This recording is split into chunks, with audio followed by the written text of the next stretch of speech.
పేదల సంక్షేమమే ధ్యేయంగా కాంగ్రెస్ ప్రభుత్వం పనిచేస్తుందని రాష్ట్ర ప్రధాన కార్యదర్శి నర్సాపూర్ నియోజకవర్గ ఇన్ఛార్జ్ ఆవుల రాజిరెడ్డి అన్నారు.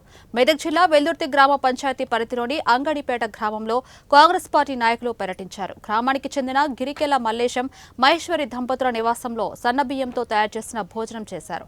ప్రభుత్వం ఇచ్చిన హామీలే కాకుండా కొత్త పథకాలను అమలు చేసి నిరుపేదలకు అండగా నిలుస్తుంది అన్నారు. 6 గ్యారంటీ పథకాలు అమలు చేసి కాంగ్రెస్ ప్రభుత్వం నిరుపేదలకు అండగా నిలుస్తుందని తెలిపారు. సన్నబియ్యంతో నిరుపేదలు సంతోషంగా ఉన్నారని అన్నారు. ఈ కార్యక్రమంలో రాష్ట్ర ఫిషరీస్ కార్పొరేషన్ చైర్మన్ మెట్టు సాయి కుమార్, జిల్లా గ్రంథాలయ బోర్డు చైర్పర్సన్ సుహాసిని రెడ్డి, రాష్ట్ర ప్రధాన కార్యదర్శి నర్సాపూర్ నియోజకవర్గ ఇన్ఛార్జ్ ఆవుల రాజిరెడ్డి, జిల్లా నాయకులు హనుమన్న గారి నరేందర్ రెడ్డి, వెల్దుర్తి మండల పార్టీ అధ్యక్షుడు మహేష్ రెడ్డి, రాష్ట్ర షిఫర్నెర్ కార్యదర్శి తలారి మల్లేష్, వెల్దుర్తి టౌన్ అధ్యక్షుడు హౌస్లా మల్లేష్, ముక్తాబాయ్ తదితరులు పాల్గొన్నారు. ఈ రోజు మమ్మల్ని అందరినీ కూడా కాంగ్రెస్ పార్టీ నాయకులను, నియోజకవర్గ నాయకులను మరియు జై బాపు జై భీమ్ జై సంవిధాన్ నియోజకవర్గ కోఆర్డినేటర్ అయినటువంటి రాష్ట్ర ఫిషరీస్ కమిషనర్ కార్పొరేషన్ చైర్మన్ మెట్టు సాయి కుమార్ గారు కూడా ఈ కార్యక్రమానికి ఆహ్వానించబడ్డాడు. అందరం కలిసి ఈరోజు వాళ్ళ ఇంట్లో సన్నబియ్యం తినడం జరిగింది. సన్నబియ్యం పథకం ఎక్కడ కూడా ప్రకటించలే. గతంలో అధికారంలోకి వచ్చే ముందు 6 గ్యారంటీల్లో ఈ సన్నబియ్యం పథకం లేదు.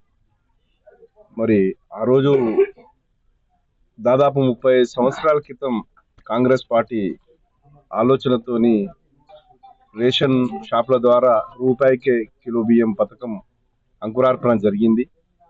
మళ్ళీ ఈ రోజు ప్రజాపాలన ప్రభుత్వంలో రేవంత్ రెడ్డి గారి నాయకత్వంలో పేదలందరికీ కూడా సన్నబియ్యం తినే అవకాశం లభించింది. ఈరోజు కాంగ్రెస్ పార్టీ ఆలోచన విధానం చూస్తే గతంలో స్వాతంత్రం వచ్చినప్పటి నుంచి దాదాపు అన్ని రకాలుగా పేదలను, మరి అట్టడుగు వర్గాలను, సమాజంలో మరి అసమానతకు లోనేటువంటి వర్గాలకు బలోపేతం చేసే కార్యక్రమాలు చేపట్టింది. అందులో భాగంగా ఈరోజు సన్నబియ్యం బియ్యం అనే వరకల్లా రెడ్డి గారు మాకు మాట అన్నారు, ప్రతి ఇంటికి నేను పెద్ద కొడుకుని అవుతా, ప్రతి ఇంటికి నేను కుటుంబ సభ్యుని అవుతా అని చెప్పి. తద్వారానే ఇంతకు మునుపు మనము సన్నబియ్యం ఇంట్లో వండుకునేది సంక్రాంతి అప్పుడు, దసరా అప్పుడు, దీపావళి అప్పుడు, అదేవిధంగా ఉగాది అప్పుడు మాత్రమే. ప్రతి ఇంట సంక్రాంతి ప్రతిరోజు ఉండాలి, ప్రతి పేదవాడి ఇంట్లో ఉగాది ప్రతిరోజు ఉండాలనే ఉద్దేశంతో ప్రతి పేద కుటుంబానికి సన్నబియ్యం ఇచ్చే భూత కార్యక్రమం చేపట్టినందుకు తెలంగాణ రాష్ట్ర ప్రజల తరఫున ముఖ్యమంత్రి రేవంత్ రెడ్డి గారికి చాలా చాలా ధన్యవాదాలు. ఎంతో మంది ముఖ్యమంత్రి చూసే ఉంటాం, కానీ